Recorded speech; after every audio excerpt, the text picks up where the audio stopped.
जिंदाबाद। साथियों, आज भीड़ को देख के थोड़ा सुखद महसूस हो रहा है। ये एक बहुत ही अच्छा संकेत है मजदूर वर्ग के लिए। और सुखद का मुख्य कारण एक और भी है कि आज महिला शक्ति का भी आज इस प्रोग्राम में जो जुड़ाव महसूस हुआ है, उसको हम लोग लाल सलाम के साथ अभिनंदन करते हैं। कॉमरेड, समस्याएं बहुत हैं, समय भी सीमित है, कुछ मुद्दे हैं, कुछ टॉपिक दिए गए हैं, उन टॉपिक पे ही हमें बात करना है साथी। लेकिन फिर भी टॉपिक से हट करके दो चीज आपसे बोलना चाहता हूँ।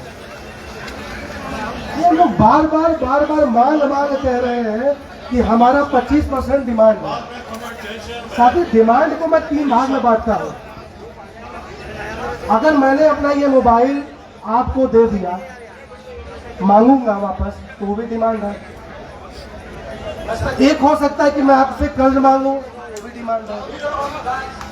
और एक है जो आपने मेरा जबरदस्ती छीन लिया है या छीन के रखा है, तो साथ ही किलोमीटर अलाउंस हमारा हुआ। कांग्रेस ने सबने बोला कि 2008 में जबरदस्ती गलत तरीके से हमारा फॉर्मूला खत्म कर दिया गया। साथी, क्यों कहते हैं कि हमारा गलत हुआ? उस गलत के भाव को जानना जरूरी है। जो गलत हम लोग बार सेंटेंस कहते हैं कि ये गलत तरीके से हमारा फार्मूला ये कर दिया, तो गलत क्या है भाई? फार्मूला को रिव्यू करने की शक्ति किसी न किसी के पास होगी। तो साथ ही उसका जो आधार है, आपको कानून पढ़ना पड़ेगा। सदन से जो पास हुआ है RAC 1980, उसकी धारा 31 है। धारा 31 में 2 कानून है, 31A और 31B। 31A बोलता है कि रनिंग अलाउंस के संबंध में कोई भी बदलाव करने के लिए जो शक्ति है वो महामहिम राष्ट्रपति जी के अंदर नहीं है। और रेलवे बोर्ड के पास जो शक्ति है वो व्याख्या करने की शक्ति है। 2008 में हमारे साथ क्या हुआ, 2018 में क्या हुआ, अभी 30% जो स्पीड से हो रहे हैं उनके साथ क्या हुआ। सारी चीजें विचार करने की चीजें। इस आधार पे हम बोलते हैं कि रेलवे बोर्ड के पास शक्ति नहीं है, उसके बावजूद उसने गलत नीतियों के तहत हमारा माइलेज का रेट गलत डिसाइड किया। अब लॉस अगर जब हम देखेंगे, आज सभी लोग देख रहे हैं कि हमारा लॉस एक तरफ है, हमारा माइलेज का रेट साथ ही माइलेज का रेट ही डिसाइड नहीं कर रहा है। उधर हमारा माइलेज भी नहीं बढ़ा रहा है और उधर इनकम टैक्स में छूट भी कम दे रहा है। 2010 के बाद से इनकम टैक्स का जो छूट है उसको बढ़ाया नहीं है। हालांकि वो टॉपिक पे विस्तृत तरीके से कॉमरेड अरविंद जी बताएंगे, मैं केवल एक संकेत दे रहा हूँ उस टॉपिक। और दोहरा जो कुठारा घात है हमारे साथ, ये स्वीकार योग्य नहीं है। और एज ए रनिंग स्टाफ हम एजुकेट नहीं हो पा रहे हैं, जिसका कारण है कि हम एजुकेशन में हम बार ये उम्मीद किसी और से करते हैं, किसी शक्तिमान से करते हैं, किसी शक्तिवान व्यक्ति से करते हैं या संगठन से करते हैं कि वो हमारा मदद करेगा। विचार करिए कामरेड, अगर वो वास्तव में अगर अनबायस होते, पक्षपात हमारे साथ नहीं करते, तो हमारे पूर्वजों को इलाका बनाने की जरूरत क्यों पड़ती?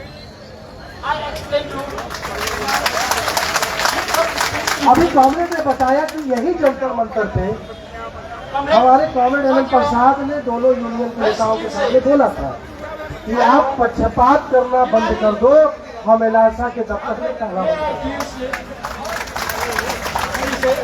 कांग्रेस कोई सोया हुआ है, हम उसको जगा सकते हैं। सोने का नाटक करने वाले को हम नहीं जगा सकते।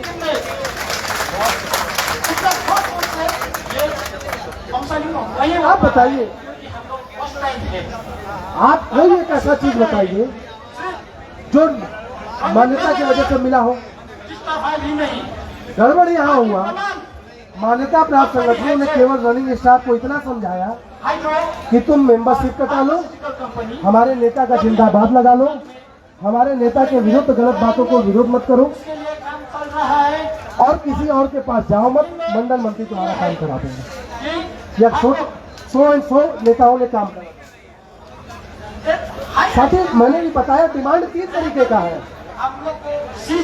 मैं तो यही देखा हूँ जितनी डिमांड आज तक आपकी मिली है वो भी धीरे धीरे खत्म हो रही है।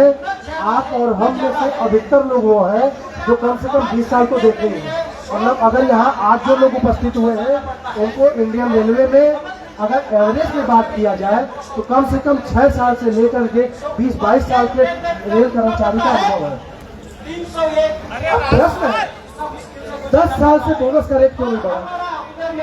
बोनस के लिए जो सीलिंग थी बेसिक पेकिंग न्यूनतम वो सेविंग किसी से क्यों नहीं है?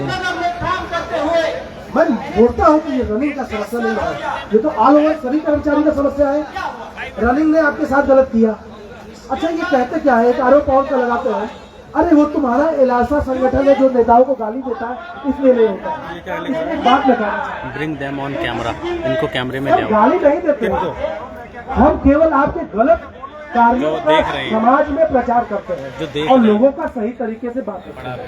आईना दिखाते हैं, आईना केवल आईना दिखाते हैं कि देखो तुम गलत हो। फिर वही आता है, अरे यार आप मुझे प्यार करोगे, मेरे बारे में सोचोगे तो मैं आपको गाली थोड़े नहीं दूंगा। तो रहा होगा ना। अच्छा एक चीज और है, अगर हम तुम्हारा विरोध करते हैं, मान लीजिए विरोध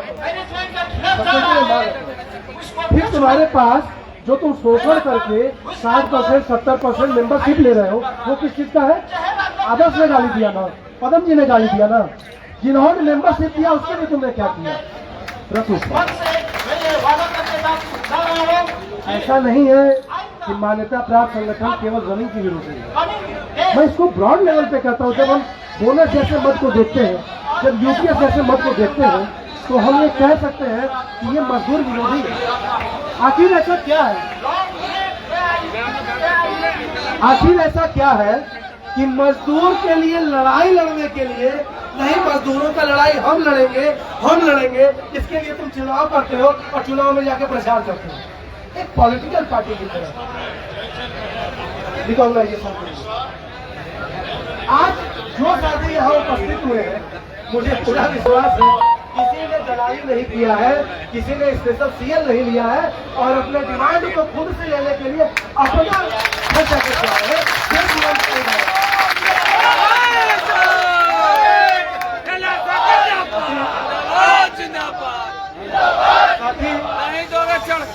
माइलेज का मुद्दा जैसे कांग्रेस ने बताया कि हम अंतिम विकल्प के तौर पे हड़ताल या वर्क टू रूल या कोर्ट के रास्ते पर जा सकते हैं।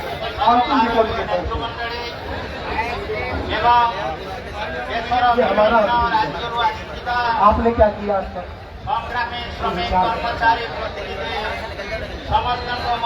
आप यूपीएस जैसे गंदे स्कीम का प्रचार करते हैं। आप किलोमीटर अलाउंस के लिए मिनिस्ट्री ऑफ रेलवे का लेटर निकाले और लेटर निकलवा करके आप इस डिमांड को खत्म करने के मूड में लिख रहा है। आप लोगों की सजगता है साथियों, लिख नहीं रहे, आज भी ये मुद्दा बना बोल रहे हैं नहीं तो अच्छा नहीं, उसको ऐड नहीं करना। ये जो आप लोग साथी को मैंने मार चुके थे, उनका जो लैंग्वेज था वो ये था, कौन सा ग्रुप? अरे भैया आप तो लेटर निकाल दिया, फाइनेंस में लेटर निकाल दिया, माइनस तो बीएस ही नहीं है। मैं इसलिए पूछ रहा हूँ, मैं गलत न चलता हूँ। को दबाने का एक तरीका, अगर आप लोग जीवित न होते, हमारे पुराने लोग जो आज भी संगठन में से रिटायर होने के बाद संगठन में हमारे लिए है, वो अगर हमें कहानियां नहीं बताए होते, पुरानी चीजें नहीं बताए होते तो आज हम यहाँ आंदोलन करने नहीं आए होते और आज रेल प्रशासन छुट्टी को बंद करने का लेटर नहीं निकाला होता। आप ठीक है, इस बात का प्रमाण है आप अपने मुद्दे को हल करा सकते हो बिना मान्यता प्राप्त संगठन के। ये इस बात का प्रमाण है कि आज आपकी छुट्टियां रोक दी गई है। साथियों, मैं आज दो मुद्दे पे बोलने के लिए आया था। आता हूँ, एक मल्टी डिसिप्लिनरी कमेटी बनी थी। आप सभी साथी से अनुरोध है, बहुत ध्यानपूर्वक इस बात को सुनिएगा। कॉलेज मल्टी डिसिप्लिनरी कमेटी, आज सभी लोगों को पता है कि जुलाई 2024 में नेता प्रतिपक्ष श्री राहुल गांधी जी का मुलाकात लोको पायलट और उनके नेतृत्व से हुआ दिल्ली में। उस नेतृत्व से मुलाकात के बाद 11 जुलाई को रेलवे बोर्ड ने कमेटी बनाई, multi disciplinary committee. Multi disciplinary committee ने 11 जुलाई का जो पहला पैराग्राफ का लास्ट लाइन है, वो ये लिखता है, issue raise by elected of loco running staff raise by recognised and unrecognised union. ये शब्द था इसमें 11 जुलाई को लेकर, जिसको अंडर सेक्रेटरी ने साइन किया। साथियों, उसके बाद 26 जुलाई को एक कमेटी और बनती है HOER की, और उसी दिन जो 11 जुलाई का लेटर रहता है, उस लेटर को ड्रॉप कर दिया जाता है, चुपके से ड्रॉप कर दिया जाता है और नया लेटर बनाया जाता है। लेटर पूरा सेम टू सेम है, केवल उसमें जो अनरिकॉग्नाइज्ड वर्ड रहता है उसको हटा दिया। और आप सबको मालूम है कि किसको हमें पता है क्यों हटाया गया होगा। ऐसा नहीं है, इन्होंने पहली बार प्रयास किया। 2017-18 में हमारे लोग 48 घंटे का हंगर पास कर रहे थे, उस समय भी इन्होंने ये प्रयास किया था, ये अनरिकॉग्नाइज्ड एसोसिएशन या यूनियन कैसे रेलवे के प्रेमिसेस में धरना प्रदर्शन या एक्टिविटी कर सकते हैं। तो साहब, उस समय मिनिस्ट्री ऑफ लेबर ने बड़ा माफी जवाब दिया, बोला था रिकॉग्नाइजेशन आपका विषय हो सकता है, लेकिन trade union ministry of labour का विषय है। मिनिस्ट्री ऑफ लेबर के अधीन ट्रेड यूनियन का कानून है। Ministry of labour trade union का रजिस्ट्रेशन देती है, और धरना प्रदर्शन डेट मीटिंग करना केवल ट्रेड यूनियन का विषय नहीं है, ये भारत के जनता को दिए गए मौलिक अधिकार आर्टिकल 19 से भी रिलेट करता है। आर्टिकल 19(1) है, 19(1) भी, 19(1) आप अगर उसको धरना प्रदर्शन और विरोध करने का मौका नहीं दोगे तो आप तो उसके मौलिक अधिकार का हनन कर रहे हो। जहां तक मुझे जानकारी है, आपातकाल में भी सभी मौलिक अधिकार का हक देखा नहीं जाता। सभी ये पहली बार नहीं है, ऐसा ही इन्होंने दोबारा किया। अब आप देखिए क्या हुआ। 26 जुलाई को 2 कमेटी बन गई है, एक HOER की कमेटी और एक मल्टी डिसिप्लिनरी कमेटी की कमेटी रिपोर्ट की। उस कमेटी ने क्या किया, HOER कमेटी का 65 पन्ने का रिपोर्ट वायरल हुआ, पब्लिकली हुआ, और मल्टी डिसिप्लिनरी कमेटी का रिपोर्ट वायरल। संगठन ने निर्देश दिया मुझे कि आप RTI लगाओ उस पर। हमने RTI लगाया। RTI में हमने 3 क्वेश्चन डिमांड किया। ये जो कमेटी है उसका लेटर दिखाओ फाउंडेशन का, ठीक है। इसमें मान्यता प्राप्त संगठन में से किसने किसने क्या रिप्रेजेंट किया है रनिंग स्टाफ के मुद्दे पर, उसकी कॉपी दिया जाए। ये ठीक चल रहा है ना लाइव में? और तीसरा चीज, ये क्या लिख रहे कि कमेटी ने रेलवे बोर्ड को क्या एडवाइस दिया है, उसकी कॉपी दिया गया, यानी फुल रिपोर्ट है।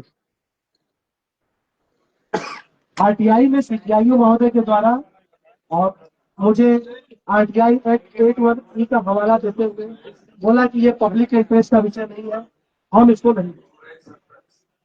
उसके बाद संगठन को हमने ये बात बताई, संगठन से फिर निर्देश मिला कि आप इस पे अपील पिकअप करो रेल को, और अपील करो कि यह पब्लिक इंटरेस्ट का विषय है या सेफ टू रेल ऑपरेशन का विषय है, वगैरह वगैरह।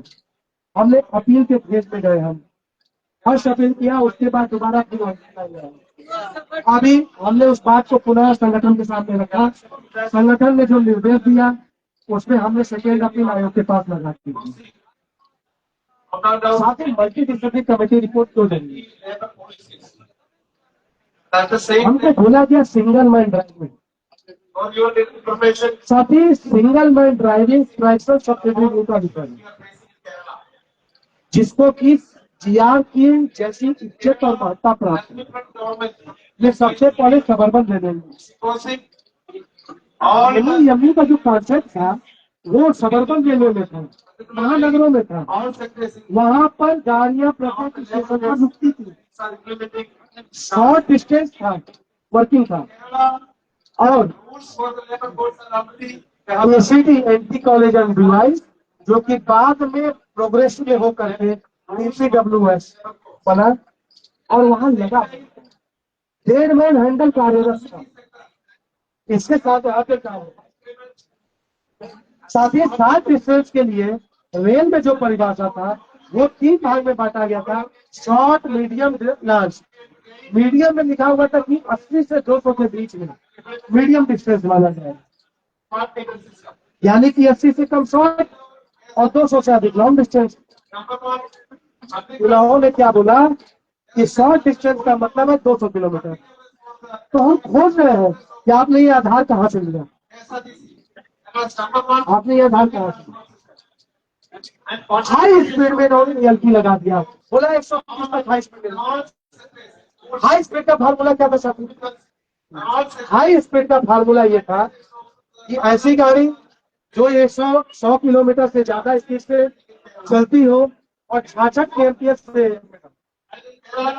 का एवरेज स्पीड अपने पूरी यात्रा के दौरान दिखाती हो, उसको हाई स्पीड कहते थे। लेकिन हमारे सहायकों ने सोचा नहीं, उनको क्या लगा कि अब हमको राजधानी चलने को मिल गया। बढ़िया सूट पहना, एक ब्लेजर डाला, काला बूट को पॉलिश किया, एक गरारी वाली पहन लिया और चल दिए। नुकसान क्या होगा? पहला नुकसान तो हमारा प्रमोशन का होगा। अगर वो 66 kmph वाला है और 66 kmph का रखा क्यों गया? वो साइंटिफिक आधार था, वो काडाट आरडीएसओ ने साइकोलॉजिकल टेस्ट करने के दौरान ये निर्णय दिया था। आपने ये निर्णय किस आधार पर? अगर साइकोलॉजिकल प्रेशर की बात करेंगे सर, आज मैं अगर एक सेक्शन में काम कर रहा हूँ, प्रत्येक 1 से 1.5 मिनट में 2 से 3 सिग्नल पार कर रहा हूँ, 1.5 मिनट से सिग्नल को देख रहा हूँ, बगल की गाड़ी को देख रहा हूँ, OHE और ट्रक देख रहा हूँ, और ये कार्य पहले की अपेक्षा बड़ी है। NHAI रोड ट्रांसपोर्ट कहता है आप लगातार 90 मिनट से ज्यादा गाड़ी मत चलाओ, और हमको बोला जाता है 8 घंटे चलाओ। मुंबई से आप गाड़ी स्टार्ट कर दो, सीधे कहाँ है? अहमदाबाद। मुंबई से स्टार्ट कर दो, सीधे कानपुर। कानपुर से स्टार्ट कर दो। हाई स्पीड में को पायलट का प्रावधान इसलिए रखा गया था कि यदि उसको ड्राइविंग हिप्नोटाइटिस का उत्पन्न हो या सर में दर्द हो तो दोनों लोग जो पायलट रहेंगे एक दूसरे के पद का निर्वहन कर लेंगे और चेंज कर लेंगे, जिससे जो उसकी एकाग्रता में आने वाली थकावट है बिना किसी व्यवधान के होगी। आपको याद होगा यही तरह की स्ट्राइक की घटना घटी थी, बगल वाले लाइन का सिग्नल हरा था और अपने लाइन का ग्रीन था, वो लोको पायलट बगल वाली लाइन को देखते हुए बढ़ाते हुए चले गए थे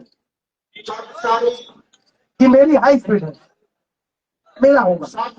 ये साथी जरूरी नहीं है कि हम जब थके होंगे तभी हमारा एक्सीडेंट होगा। सबसे पहले थकावट का प्रभाव कई दिन तक होता है। आप थोड़ी लगातार रात ड्यूटी करिए, आज तो वो थकावट 3 या 4 दिन ड्यूटी के बाद होगा कंप्लीट। ये कौन हो गए और कौन सा आधार है जो मल्टी डिसिप्लिनरी कमेटी के रिपोर्ट के आधार पर कानून बना रहे? आज जिस चीज का कार्य करने के लिए इनके पास समझ नहीं है, अधिकार नहीं है, वो हमारे साथ कर रहे हैं। हमको सोचना होगा, समझना होगा। सिंगल मैन पे मैंने आपको बताया ही, हमारे लखनऊ डिवीजन में मेमो ट्रेन का रेक प्रयोग किया जा रहा है और बनारस से स्टार्ट करने के बाद सीधा जौनपुर, 80 किलोमीटर, अकबरपुर से सीधा अयोध्या, अयोध्या था सीधे बीच में जो स्टेशन बाराबंकी हो गया, यानी कि 30-35 मिनट तक dead man Henderson loco pilot दबा के रखा है, उसका साइकोलॉजिकल हिप्नोटाइटिस होगा या नहीं, उसको थकावट होगा नहीं, या वो थकेगा तो उसको एक्सीडेंट होगा या नहीं, ये विचार करेंगे। बाकी हमें स्टडी करने की टॉपिक और कॉमरेड ने दिया था कि डिस्क्रिमिनेशन ऑफ लोग कैसे हो रहा है। डिस्क्रिमिनेशन बैठे हुए लुधियाना के शासन लाडोवाल और हिल्लौर का एनआई हुआ था, और लाडोवाल में एक लॉन्ग हॉल का कायदा बना था। स्टेशन मास्टर ने मैनुअल कासन ऑर्डर पे 8 के कॉलम में 24 कासन दिया था, और 40 कासन प्रयोग करने के लिए 8 16 4 20 लाइन का प्रयोग किया था। गवर्नमेंट पदम सिंह में उसका डिटेल्स करता है। और मैं आपको बताऊं, गेट सिग्नल को जो नया लगने वाला था उसमें गिलास की पट्टी हटी नहीं थी, और गेट के बाद जो पुराना वार्निंग बोर्ड था उसका हटाया नहीं था, और वार्निंग बोर्ड के जस्ट बाद मतलब जो नया गेट सिग्नल लगा और होम के बीच में 1 किलोमीटर का जगह था, और होम पीछे 1 किलोमीटर, पुराने होम से 1 किलोमीटर पीछे होम किया गया, और इन दोनों के बीच में वार्निंग बोर्ड लगा था। अब आप बताइए, वार्निंग बोर्ड देखेंगे तो आप क्या करेंगे? आपका स्टाफ सिग्नल कितना दूर से होगा? कम से कम 1400 मीटर। उस लोको पायलट एलपी बहुत सतर्क था, कोहरे का समय था, जैसे ही देखा 20-25 के स्पीड में गाड़ी तुरंत ब्रेक लगाया। अरे बाइक या स्कॉर्पियो लेके जा रहा है क्या 25 के स्पीड में? यहाँ ब्रेक लगाएगा, यहाँ खड़ा हो जाएगा, और वो क्या कर दिया, मात्र 25 मीटर निकला। उसने अपने सूझबूझ का परिचय दिया था। कामरेड एसकेपी भी यहाँ पे है, सॉरी पिताजी का नाम मैंने ले लिया। कामरेड के पीछे, उस गाड़ी के पीछे कामरेड की गाड़ी आई थी, और कामरेड की गाड़ी के अधिकारियों ने फोटोग्राफ किया था, तुरंत इन्होंने मेमो लिख के दिया था, लेकिन पूरा सामान। अच्छा एक चीज और बताना भूल गया, जो CLI, TI, CHSC और इंजीनियर का PWI ने वो सेक्शन खोलने से पहले रिपोर्ट दे दिया कि हमने वार्निंग बोर्ड हटा दिया, हमने गेट में लगा हुआ गेट को चालू कर दिया, गेट सिग्नल को होम को पीछे कर दिया, और जब सुबह इंक्वायरी होता सब वहीं पे पड़ा। और सजा किसको दिया? हमारे लोको पायलट ने। शादी केवल डिस्क्रिमिनेशन नहीं करना।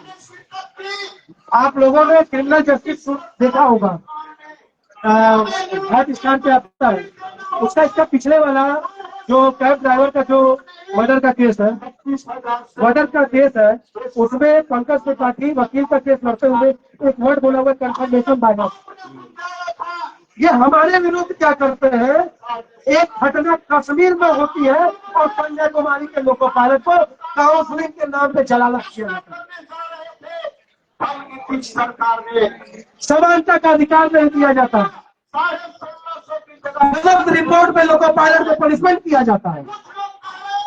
साथ ही अगर मर्डर भी होता है हमारे देश में तो हमारा पालिका देखता है मोटिव और मर्डर क्या है, मर्डर भी 3 प्रकार की स्थिति में होती है।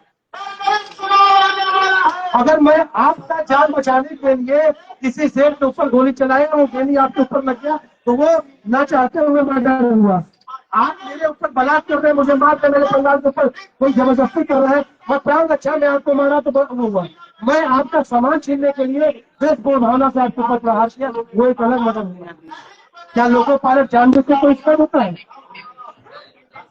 आपके गलत व्यवस्थाओं के तहत इस और आप बिना डिसिप्लिन इंक्वायरी कराए समाज में एक व्यवस्था लागू करते हैं काउंसलिंग करने, और काउंसलिंग तो ही करते हैं, आप दोषी का नाम बताते हैं कि 60% दोषित है, समझते हैं। वही उल्टा अभी एक एक्सीडेंट हुआ भरतपुर में, थर्ड लाइन में, हावड़ा में, इस सीआर में एक सेफ्टी बुलेटिन निकाला 21/2025। इसमें क्या देखिए, उसमें घटना क्या हुआ था कि लोगों का पहला चक्का पॉइंट पे चला गया था, दूसरा चक्का जाने से पहले पॉइंट हिल गया था और गाड़ी डिरेल हो गई थी।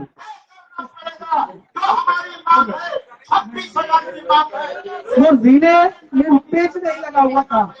इतने प्रतिभाशाली अधिकारी है, रूट का एनालिसिस किया कि 1999 में एनआई हुआ था, 89 का रिले था, 10 साल पुराना रिले था। इसने रिले लगाया वो दोषी है क्योंकि वो ओवर एज रिले था। उसने रिकमेंडेशन क्या किया? उसने ये नहीं कहा कि पेच नहीं लगा था तो जो कर्मचारी उसका मेंटेनेंस लगा था वो दोषी है। ये कहता है कि इसमें पेच नहीं लगा था, ये उल्टा हो गया था, तो दुर्भाग्यवश घटना है। हमारे साथ ये चीज क्यों नहीं होता? यहाँ तो जिसके पास पिस्टल है उसी को दोषी करना। अरे मैं उस बाबू की तरह, उस यूनियन वालों की तरह मैं वो कर्मचारी नहीं हूँ जो पैसा लेके कोई काम करता है। इस फाइट करना कोई प्यार का विषय नहीं, कोई शौक का विषय नहीं है, कोई भ्रष्टाचार का विषय नहीं है। ये हो जाने वाली चीज है, तुम्हारे कारण से हो जाने वाली चीज है, मेरे कारण से होने वाली चीज नहीं है। पति वक्ताओं की भीड़ बहुत ज्यादा है। मैं अंतिम में आप सभी लोगों को धन्यवाद करते हुए अपनी बातों को यही विराम करना चाहता हूँ और एक अपील करना चाहता हूँ। मैं एक लाइब्रेरी का निर्माण कर रहा हूँ और रूल्स को पढ़ने समझने के लिए एक व्यवस्था क्रिएट कर रही हूँ। जो भी हमारे नए पुराने साथी मेरे साथ मिल करके मीटिंग ऑर्गेनाइज करने की जिम्मेदारी ले सकते हैं, रूल्स पे चर्चा करने की जिम्मेदारी ले सकते हैं, लिंक बनाने की जिम्मेदारी ले सकते हैं, पीडीएफ ऑर्गेनाइज करने की जिम्मेदारी ले सकते हैं। वो मेरे साथ आए और इसकी व्यवस्था करें ताकि हमारा कर्मचारी जब तक पढ़ेगा नहीं, समझेगा नहीं, तब तक जागरूक नहीं हो सकता, अपने लिए लड़ नहीं सकता। अंतिम में मैं एक कविता ये कहूंगा कि सुनो द्रौपदी शत्रु भालो, अब गोविंद न आएंगे। सुनो द्रौपदी शत्रु भालो, अब गोविंद न आएंगे। छोड़ो मेहंदी खड़क संभालो, खुद ही अपना चीर बचा लो। भूत बिछाए बैठे मान्यता प्राप्त संगठन, भूत बिछाए बैठे मान्यता प्राप्त संगठन, मस्तक सब बिछ जाएंगे। सुनो द्रौपदी शत्रु भालो, अब गोविंद न आएंगे, अब गोविंद न आएंगे। एक कविता और है, अंत में मैं इसको भी आप लोगों के सामने रखना चाहता हूँ। केवल उसकी एक लाइन है, शायद हम अपने बातों को सही तरीके से रख सकें। मैं रनिंग स्टाफ के उन साथियों को बताता हूँ, GR 2.04, GR 2.06, 2.04 बोलता है कि कोई भी अनियमितता आप देखें तो आप उसकी शिकायत ऊपर करें, ऊपर उच्च अधिकारी को करें। 2.06 हमें भारतीय संसद इस बात की इजाजत देती है कि हम अपने उच्च अधिकारियों के द्वारा दिए गए वैध आदेशों का पालन करेंगे। अवैध आदेशों का पालन करने के लिए हमें अधिकार नहीं दिया गया है। इस बात को हम कमेंट करते हैं। आरंभ है प्रचंड बोले मस्त कहते झुंड, आज जंग की घड़ी के तुम भी घर आन बान सारिया, जान का हो दान आज एक धनुष के बाण पे उतार दो। मन करे सो प्राण दे, जो मन करे सो प्राण ले। ये भीष्म पितामह जी को देख करके बोला गया था। मैं अपने रनिंग कैडर को भीष्म पितामह के तौर पर देखता हूँ जब मैं GR 2.06 करता हूँ। तो मन करे सो जब प्राण दे, जो मन करे सो प्राण ले, वही तो एक सर्वशक्तिमान है। विश्व की पुकार है, ये भागवत का सार है, युद्ध ही तो वीर का प्रमाण है।